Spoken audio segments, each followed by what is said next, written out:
walking alone, the streets are empty. Hindu ছেলে পর্ব 7। বামুন ঠাকুরন নিজের কবজির কাছে একটা কালো দাগ দেখায় কহিল, এই দেখ মা, এখনও কালশিরে পড়ে আছে। সে রাত্রে তোমার মূর্ছা হয়েছিল, এসব কথা জানো না। অমূল্যধন কোথা থেকে ছুটে এসে তোমার বুকের উপর পড়ে সে কি কান্না, সে তো আর কখনো দেখেনি বলে ছোট মা মরে গেল। না দেয় তোমার চোখ মুখে জল দিতে, না দেয় বাতাস করতে। আমি টানতে গেলুম, আমাকে কামড়ে দিল। বড় মা টানতে গেলেন, তাকে আছড়ে কামড়ে কাপড় ছিঁড়ে এক করে দিলে। লোকে রুগীর সেবা করবে কি মা, তাকে নিয়েই ব্যতিব্যস্ত। শেষে 4-5 জন মিলে টেনে নিয়ে যায়।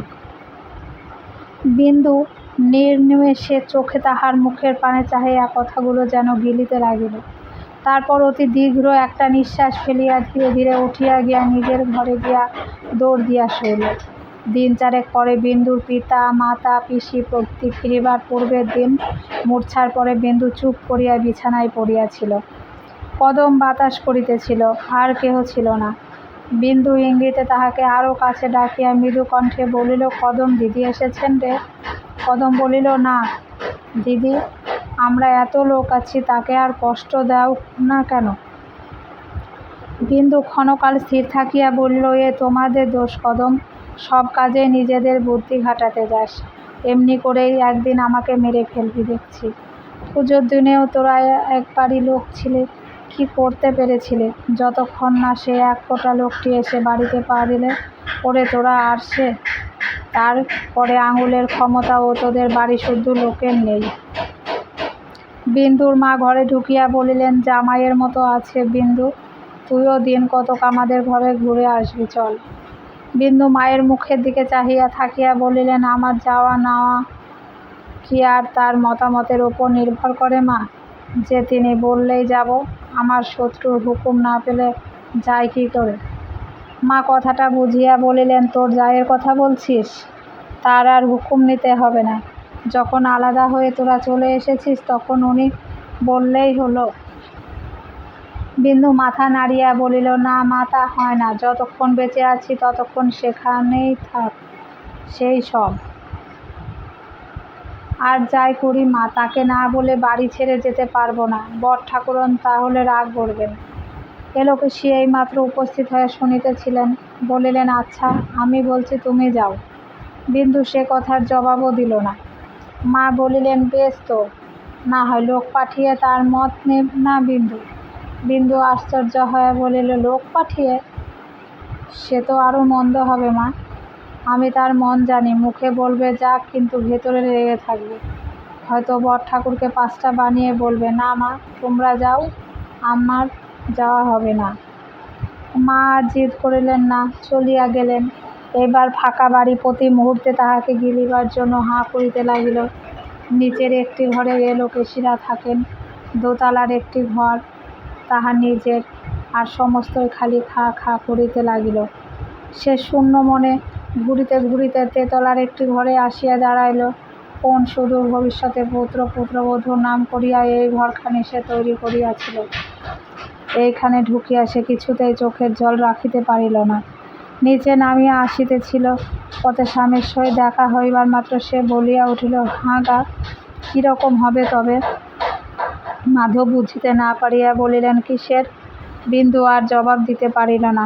হঠাৎ দীর্ঘ নিঃশ্বাস ফেলিয়া বলিল, না না, তুমি যাও, কিছু না।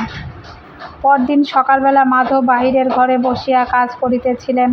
অকস্মাৎ বিন্দু ঘরে ঢুকিয়াই কান্না চাপিয়া বলিল, উনি চাকরি করছেন নাকি? মাধব চোখ না তুলিয়াই বলিলেন, হুঁ কি, এই কি তার চাকরির বয়স? মাধব পূর্বের মতো কাগজে চোখ রাখিয়া বলিলেন, চাকরি কি মানুষ বয়সের জন্য করে? চাকরি করে অভাবে। তার এই অভাবে বা হবে কেন? আমরা পর ঝগড়া করেছি, কিন্তু তুমি তো তার ভাই। মাধব বলিলেন, বউ মাত্রেই ভাই জ্ঞাতি। বিন্দু স্তম্ভিত হইয়া গিয়া ধীরে ধীরে বলিল, তুমি বেঁচে থাকতে তাকে কাজ করতে দেবে?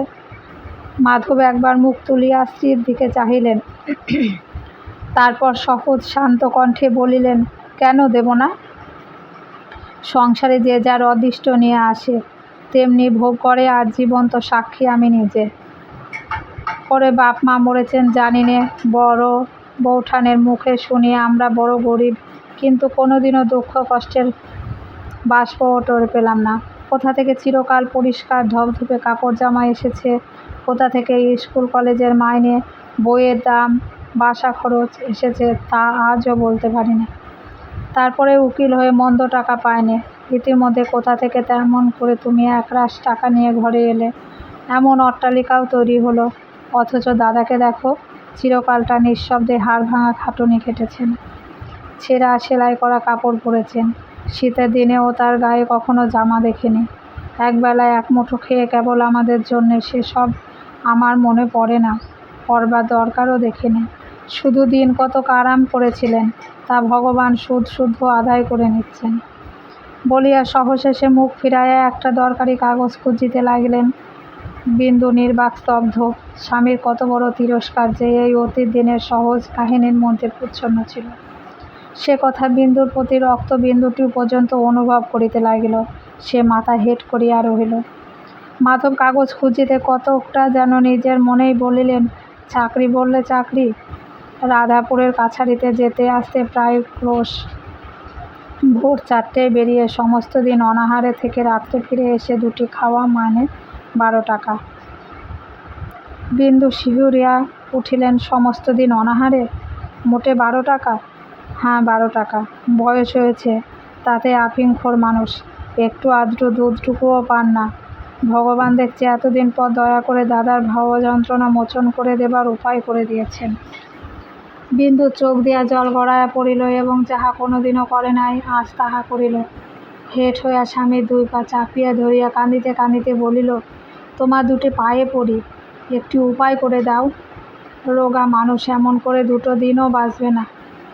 মাধব নিজের চোখের জল কোনো গতিকে মুছিয়া লইয়া কহিল, আমি কি উপায় করব? বৌঠান আমাদের 1 কোনা চাল পর্যন্ত নেবেন না। কিছু না করলে তাদের সংসারই বা চলবে কি করে? বিন্দু রুদ্ধ স্বরে বলিল, তা আমি জানি নে। ওগো, তুমি আমাদের দেবতা, তিনি তোমার চেয়েও বড় যে। ছি ছি, যে কথা মনে আনাও যায় না, সেই কথা কিনা বিন্দু আর বলিতে পারিল না। মাধব বলিল, বেশ তো, অন্তত যাও বৌঠানের কাছে, যাতে তার রাগ পড়ে, তিনি প্রসন্ন হন, তাই করো। আমার পা ধরে সমস্ত দিন বসে থাকলেও উপায় হবে না। বিন্দু তৎক্ষণাৎ পা ছাড়িয়া উঠিয়া বসিয়া বলিল, পায়ে ধরা অভ্যাস আমার নয়।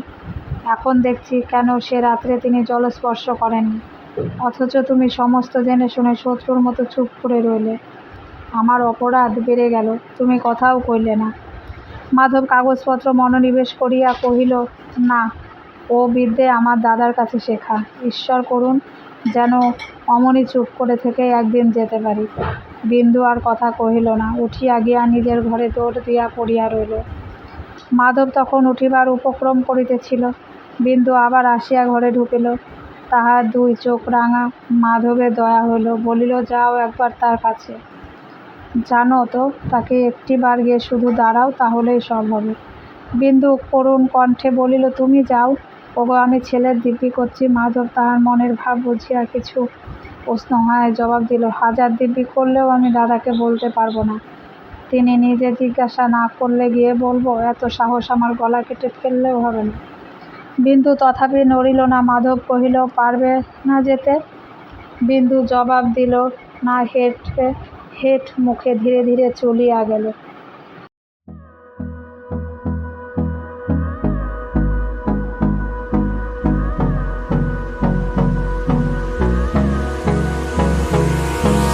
Hold me close till I get up.